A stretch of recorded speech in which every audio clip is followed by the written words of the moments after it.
There's a right way to do this, and there's a wrong way. And unfortunately, the president has taken the wrong way. History has proven that amnesty perpetuates a cycle of illegal entry into this country.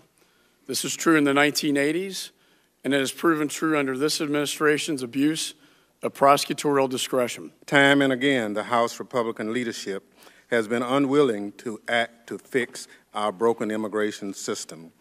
In the face of this crisis and the absence of congressional action, the President acted in a measured way that is likely to improve both our nation's security and economy. The reality is that, given our limited resources, these people are not and have not been for years priorities for removal.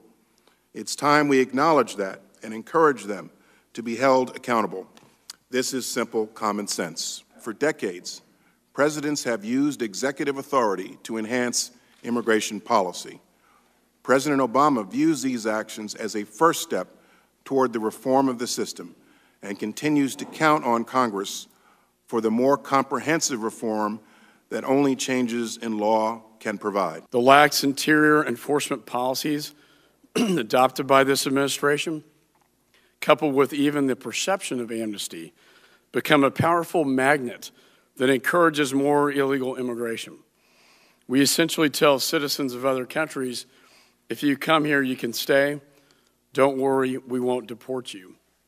The reality on the ground is that unless you commit multiple crimes, the chances of your being removed from this country are close to zero. A fair criticism may be that vulnerable people in violence-ridden communities in Central America will be misled by enterprising coyotes and smugglers about the scope of individuals covered by the president's action. Even if there's an upsurge based on misinformation, Congress has made significant investment in personnel and equipment at the southern border that should ensure that DHS is able to effectively respond to any increases in attempted border crossings. If we don't think that message is making its way back to Mexico and Central America, we are simply fooling ourselves.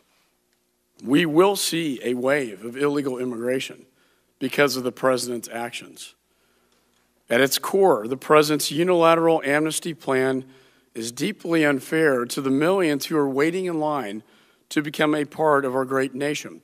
I know that there are some contemplating some form of short-term CR for the Department of Homeland Security to get us to March.